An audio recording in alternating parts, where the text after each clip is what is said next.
वज़ीर आज़म इमरान खान का corona test मनफी आ गया। हतमी रिपोर्ट का ऐलान डॉक्टर फैसल सुल्तान करेंगे।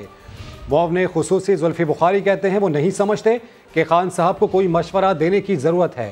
फैसल ईदी में कोरोना की तशख़ीस के बाद वज़ीर आज़म ने टेस्ट कराने का फैसला किया था।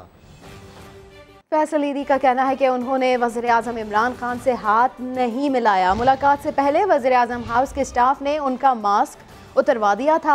सभा के प्रोग्राम नदीम मलिक लाइफ में गुफ्तगू करते हुए उन्होंने बताया कि इमरान खान से वो 4 बरस बाद मिले, शायद इसीलिए खान साहब उन्हें पहचान नहीं सके। उनका मजीद क्या कहना था, आइए सुन लेते हैं। वगैरह कुछ भी नहीं किया था और बल्कि मैं तो मास्क पहन के जा रहा था तो इनके स्टाफ ने जो है ना मुझे मास्क भी उतरवा दिया था अंदर कमरे में बैठाने से पहले। तो जब मास्क भी उतार दिया था तो फिर उन्होंने पहचाना क्यों नहीं? ये कहानी अभी तक मुझे समझ नहीं आई, दोबारा बता दें आज अगर कुछ आसानी हो जाए तो। अब तो प्राइम मिनिस्टर हाउस का पूरा स्टाफ आपको पहचानता है, लेकिन उस वक्त क्या हुआ था? नहीं नदीम भाई, ऐसा नहीं है। अब मुमकिन है कि उनके जहन से निकल गई हो बात। बहुत सारी मीटिंगें हो रही थी, बहुत सारे लोग आ जा रहे थे, तो और हमारी मुलाकातें वैसे भी कहाँ होती हैं। 4 साल बाद जो है वो हमारी मुलाकात हुई। 4 साल पहले ईदी साहब की अयादत के लिए इमरान खान साहब आए थे। इसके बाद कभी हम मिले भी तो नहीं है, तो इसकी वजह से जो है वो ये कॉमन चीज है।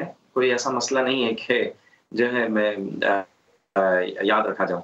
गवर्नर सिंध ने दफा 144 की धज्जियां उड़ा दी। मिठियारी में इमरान इस्माइल के एजाज में इस्तकबालिया के दौरान सैकड़ों लोग चले आए। खुद गवर्नर सिंध कारकुनों में घुल मिल गए। पीटीआई रहनुमा अब्दुल रज़ाक मेमन के घर पर सैकड़ों अफराद खाने पर भी टूट पड़े। इसी के ऊपर बात कर लेते हैं सभा के नुमाइंदे संजय साधवानी से। संजय, कोई एहतियात नहीं की गई यहाँ पर? जी बिल्कुल, सिंध में 3 अफराद के ज्यादा इज्तिमा पर पाबंदी है।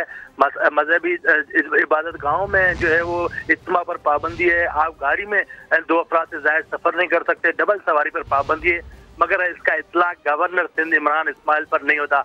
इमरान इस्माइल आज जब मटियारी पहुंचते हैं तो उनके लिए इस्तकबालिया दिया जाता है। उस तकरीब में 100 से ज्यादा लोग मौजूद होते हैं और गवर्नर सिंध उस तकरीब से खिताब भी करते हैं। जिसके बाद जब ये तकरीब खत्म होती है तो खाने पर जो है वो 2-2 हाथ किए जाते हैं। वबा से बाद में लड़ लेंगे खिलाड़ी, पहले खाने पर टूट पड़ते हैं। बहुत शुक्रिया संजय, अपडेट किया आपने। वफाकी दारुल हुकूमत में कोरोना के केसेस बढ़ने लगे। सेक्टर F7 में 7 अफराद में कोरोना वायरस की तस्दीक हुई। मदरसा और मलिका मस्जिद को सील कर दिया गया। अतराफ के इलाकों को सील करने का फैसला कर लिया गया है। तफसीलात जानते हैं इस्लामाबाद से नूरुल अमीन दानिश की इस रिपोर्ट में।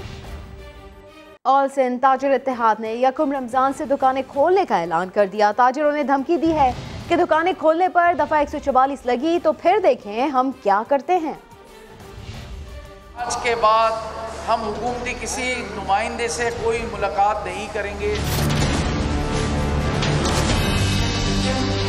मुज़ाकरात का वक्त अब ख़त्म हो चुका है। अब हमने सिर्फ 2 दिन इसलिए दिए हैं कि SOPs हमें कहा गया है कि तैयार हो गई हैं। अगर इनके पास SOPs तैयार है हुकूमत सिंध के पास तो वो हमें 2 दिन में दे दें SOPs, वरना इंशाअल्लाह हम पहले रमज़ान से दुकानें लाजमी खोलेंगे, चाहे उसके नताइज कुछ भी हो।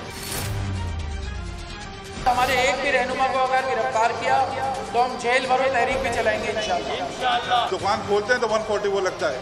जब दुकान खोलेंगे ना फिर देखेंगे, आप भी देखेंगे और हम भी देखेंगे इंशाल्लाह। फिक्र नहीं करेंगे। दुकान खुलेंगी दुकानें हैं, दुकान नहीं खुलेगी दुकानें खुलेंगी। वज़ीर तालीम सिंध सईदानी कहते हैं ताजरों ने पाबंदी के बावजूद दुकानें खोलने की कोशिश की तो इंतजामिया के पास लॉकडाउन पर अमल दरामद कराने का इख्तियार है। ताजिर बिरादरी जज्बाती फैसले करने के बजाय 1-2 दिन मजीद इंतजार कर ले। समा से गुफ्तगू में उन्होंने क्या कहा, आइए सुनते हैं। इस तरह की सूरत पैदा करके जब आपके पास इजाजत ना हो, जब हुकूमत की पाबंदी हो, जो आपने तजावीज़ दी, हमने प्रपोजल भेजे हैं गवर्नमेंट को और उसका हमने इनसे जब ये बात की थी तभी ये कहा था कि 1 दिन में नहीं होगा तो कुछ दिन जरूर लगेंगे। सीएम साहब ने भी कहा था कुछ दिन इसमें लगेंगे जरूर। अब अगर हम एक काम की तरफ बढ़ रहे हैं और एक बेहतर तरीके से काम होने जा रहा है, उसमें इतनी जज्बाती तरीके से बगैर इजाजत के और बगैर पाबंदी हटे कारोबार करना, तो मैं समझता हूँ कि ये तो फिर एडमिनिस्ट्रेशन को तो ज़ाहिर हिदायत ये है कि जो लॉकडाउन की पॉलिसी है उस पर अमल दरामद कराया जाए। शायद इसी की वजह से आज ये सूरत पैदा हुई है। तो मेरी गुजारिश होगी इन तमाम हमारे साथियों से, हमारे दोस्त हैं, जहाँ इतना इन्होंने सब्र किया है कुछ 1 दिन और रुक जाएं। हम कोशिश कर रहे हैं कि कोई रास्ता निकाल लें। हम कोशिश कर रहे हैं कि कुछ इस किस्म के इकदाम हों जिससे इनका कारोबार भी चले, लेकिन साथ साथ हम अपने शहरियों की सेहत का जो ख्याल रखना चाहते हैं वो भी इंतजाम हम कर सकते हैं। वज़ीर आज़म इमरान खान कल एहसास टेलीथॉन में शिरकत करेंगे। समा समेत दीगर लीडिंग टीवी चैनल्स टेलीथॉन का हिस्सा होंगे। कोरोना वायरस के मनफी असरात से निपटने के लिए एहतियात जमा करेंगे। वज़ीर आज़म इमरान खान ने पूरी कौम से भरपूर शिरकत की अपील कर दी है। कोरोना वायरस से मेहनतकश तबका शदीद मुआशी मसाइल का शिकार, लेकिन पाकिस्तानी कौम हमेशा की तरह इस बार भी अपने भाइयों की मदद के लिए पुरअज़्म। 23 अप्रैल जुमेरात की शाम 4 बजे से खुसूसी ट्रांसमिशन। वज़ीर आज़म इमरान खान तारीख की सबसे बड़ी टेलीथॉन करेंगे। अवाम से बराह रास्त अतियात इकट्ठे करेंगे।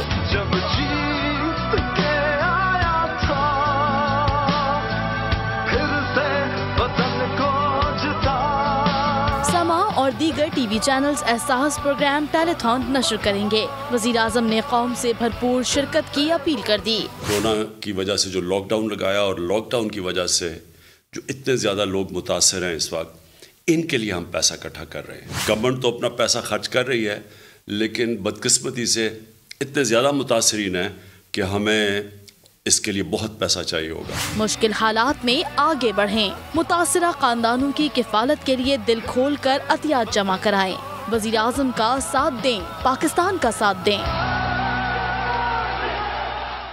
वज़ीर आज़म इमरान खान और अमरीकी सदर डोनाल्ड ट्रंप का टेलीफोनिक राब्ता हुआ है। कोरोना से पैदा होने वाली सूरत हाल पर तबादला ख्याल किया गया है। एक अहम राब्ता वज़ीर आज़म इमरान खान और अमरीकी सदर डोनाल्ड ट्रंप का हुआ है और दोनों रहनुमाओं की जानिब से कोरोना से पैदा होने वाली सूरत हाल पर तबादला ख्याल किया गया। इमरान खान का अमरीका में कोरोना से हलाकतों पर इजहार अफसोस सामने आया। अमरीका की जानिब से पाकिस्तान को वेंटिलेटर्स की फराहमी की पेशकश की गई है। खित्ते की सूरत हाल और अफगान अमन अमल पर भी दोनों रहनुमाओं में गुफ्तगू हुई। साथ ही साथ मकबूजा कश्मीर में जारी लॉकडाउन पर भी इस गुफ्तगू में बात की गई। वज़ीर आज़म ने IMF की जानिब से फंड्स की फराहमी की हिमायत पर डोनाल्ड ट्रंप का शुक्रिया अदा किया। Army chief general Qamar Javed Bajwa ने national command and operation centre का दौरा किया। वायरस से बचाव के लिए इक़दामात की तारीफ की। उस्मान खान की रिपोर्ट। कोरोना वायरस के खिलाफ जंग जारी। सिपाही सालार जनरल कमर जावेद बाजवा ने सबसे सरगर्म महाज national command and operation centre पहुंच गए। आर्मी चीफ को कोरोना वायरस की सूरत हाल, टेस्टिंग और करंतना से मुतल्लिक इकदामात पर ब्रीफिंग दी गई। सिपाही सालार ने वायरस से निपटने के लिए जारी इकदामात और कोशिशों की तारीफ की। आर्मी चीफ का कहना था कि पाक फौज वबा के फैलाव को रोकने और अवाम की मदद के लिए सिविल इंतजामिया से हर मुमकिन ताउन जारी रखेगी। उन्होंने कोरोना वायरस के माशी, समाजी और नफ्सियाती असरात पर भी नजर रखने की हिदायत की। साथ ही वायरस के खतरे से मुतल्लिक जायजे को जारी रखने की जरूरत पर जोर दिया। समा की निशानदही पर मास्टर जमील का मसला हल हो गया। डिप्टी कमिश्नर ने मास्टर जमील से मुलाकात करके इमदादी रकम उनके हवाले की और राशन के थैले भी दिए, जो उन्होंने मुस्तहकीन में तकसीम कर दिए। समा के प्रोग्राम नदीम मलिक लाइव में मास्टर जमील का मजीद क्या कहना था, आइए सुनते हैं। 15,000 रुपए कैश मिल गए आपको? जी हाँ बिल्कुल। और राशन के थैले भी दिए थे, जो मैंने यहाँ मुस्तहिकीन के हवाले कर दिए लाकर। जी अरे माशाल्लाह, क्या शख्सियत है आप। अल्लाह का करम है। अल्लाह का इस वक्त ऐसी कंडीशन में है और जो 2 आटे के थैले लाए हैं वो आपने आगे मुस्तहिकीन में तकसीम कर दिए। पाकिस्तान को कोरोना के असरात से निपटने के लिए IMF से $1 अरब से जायद मौसूल हो गए। इंटरबैंक में डॉलर मजीद 76 पैसे सस्ता होकर 160 रुपए 36 पैसे का हो गया। अशरफ खान की रिपोर्ट। फवाद चौधरी के तंज पर मुफ्ती मुनीबुर रहमान का जवाब। कहते हैं दुआ है वजीर साइंस और टेक्नोलॉजी चांद पर पहुंच जाए। समा से खुसूसी गुफ्तगू में उनका क्या कहना था, ये सुन लेते हैं। मुस्लिम लीग नून के सदर शहबाज शरीफ आमदन से जायद असासों के केस की तहकीकात के लिए नैब में फिर पेश ना हुए। नैब ने साबिक वज़ीर आला को 4 मई को दोबारा तलब कर लिया। उनका जवाब भी गैर तसल्ली बख्श करार दे दिया गया। रियाज अहमद की रिपोर्ट।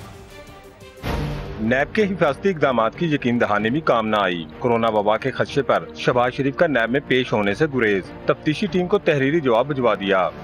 आमदन से ज्यादा असासों के केस की तहकीकात के लिए नैब ने शहबाज शरीफ को पहले 17 और फिर 22 अप्रैल को तलब किया, लेकिन लीगी सदर ने कोरोना वायरस से मुतासर होने के खदशे पर पेश होने से माजरत कर ली। लॉकडाउन की वजह से रिकॉर्ड की अदम दस्तयाबी को भी जवाज बनाया गया। मरियम औरंगजेब के मुताबिक वीडियो लिंक पर सवालात किए जा सकते हैं।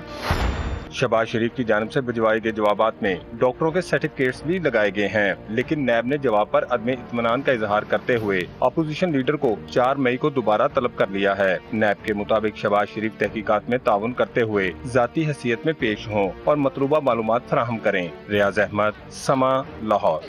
आटा चीनी प्राइम मेगा करप्शन की तहकीकात नैब रावलपिंडी के सुपर्द कर दी गई। डीजी इरफान मंगी की सरबराही में मुश्तरका तफ्तीशी टीम खोज लगाएगी। सुहेल रशीद की रिपोर्ट। घर का भेदी लंका ढाए, चीनी बहरान की इंक्वायरी करने वाले कमीशन का अफसर ही शुगर मिल्स मालिकान का मुखबर निकला। इब्तदाई इंक्वायरी के बाद additional director FIA Sajjad Bajwa को मुअत्तल कर दिया गया। इस्लामाबाद से आदिल तनौली की रिपोर्ट। खास सरकार से वफादारियां शुगर मिल्स मालकान के साथ। चीनी बहरान की इंक्वायरी करने वाले तहकीकाती कमीशन का अफसर बिकाऊ निकला, नौकरी से मुअत्तल कर दिया गया। Additional director FIA Sajjad Bajwa ने माली फवायद के लिए इंक्वायरी कमीशन के राज बेच दिए। कमीशन की मालूमात विफाकी वजीर खुसरो बख्तियार को फराहम करते रहे। यही नहीं, सज्जाद बाजवा ने खुसरो बख्तियार की शुगर मिल्स के हवाले से तहकीकात में भी गलत मालूमात देकर कमीशन को गुमराह किया। दीगर अफसरान और सज्जाद बाजवा की जानिब से मिलने वाली मालूमात में वाज़े फर्क ने भांडा फोड़ दिया। इब्तदाई इंक्वायरी में कसूरवार करार दिए जाने के बाद FIA ने सज्जाद बाजवा को मुअत्तल करके वज़ीर आज़म को मामले से आगाह कर दिया। इंक्वायरी कमीशन में शामिल दीगर अफसरान की मॉनिटरिंग मजीद सख्त कर दी गई है। आटा चीनी स्कैंडल में मुलविस अफराद का अंजाम इबरतनाक होगा। पंजाब के सीनियर वजीर अब्दुल अलीम खान ने खामोशी तोड़ दी। वजारत संभालने के बाद समा के नुमाइंदा खुसूसी नईम अशरफ भट्ट को पहला इंटरव्यू दिया, कहा सब्सिडी की इजाज़त देने और लेने वालों के साथ सहूलतकारों के खिलाफ भी एक्शन होगा। आपके अंदर अगर कोई कमी है तो वो सेक्रेटरी का कसूर नहीं है, वो कमी आपकी है। ऐसे शख्स को वजीर होने नहीं चाहिए। जो हमारे घोस्ट मिलने हैं उनको इजाजत नहीं होगी। जितनी सही है उतनी ही घोस्ट है। हमारे परमिट्स जो थे इशू होते थे गुजरांवाला से, और जो वीट खरीदी जाती थी वो खरीदी जाती थी राजनपुर से। जहाँ सब्सिडीज आती हैं वहाँ बेईमानी है, जहाँ पे करप्शन करनी हो वहाँ सब्सिडीज दें। इंसान को ऐसी तमाम चीजों से परे रहना चाहिए जहाँ पे आपका डायरेक्ट इंटरेस्ट हो। अनऑफिशियल या ऑफिशियली किसी इजलास की सदारत करनी शुरू कर दें तो फिर इसका कुछ न कुछ आपके ऊपर गंद आता है। मेरे ख्याल में अगर तरीन साहब इल्जाम में वो आए तो फिर मेरे ख्याल में उनका कभी भी खान साहब से वो ताल्लुक नहीं बन सके। इबरतनाक इंजाम होगा बट साहब, इसका मैं आपको यकीन दिलाता हूँ सबकी होगी, सबकी होगी। सब इजाजत देने वाले भी, इजाजत लेने वाले भी, जो उसमें से फैसिलिटेटर थे वो भी, और जो बेनिफिशरी हैं वो भी। अगर आप इस हुकूमत में भी हम इस बात की छूट दे दें कि लोग पैसे बनाएं, करप्शन करें और उसके बाद छुट जाएं, इसकी इजाजत इस प्राइम मिनिस्टर से तो एक्सपेक्ट नहीं करनी चाहिए। अगर उनको किसी दिन लगा कि अलीम खान किसी किस्म की कोई भी करप्शन में इन्वॉल्व है, नाजायज फायदे में इन्वॉल्व है, या अपनी सीट का फायदा उठा रहा है, या लोगों को नवाज रहा है, तो मेरा नहीं ख्याल कि वो कभी आइंदा मेरा फोन भी सुनेंगे। जिस जगह पे भी मुझे मौजूद समझेंगे, जिस लेवल के भी मौजूद समझेंगे, मैं अपने अवाम को और अपने लीडर को कभी भी शर्मिंदा नहीं होने देंगे। ब्रेक के बाद हाजिर होंगे हेडलाइंस के साथ। देखते रहिए समा।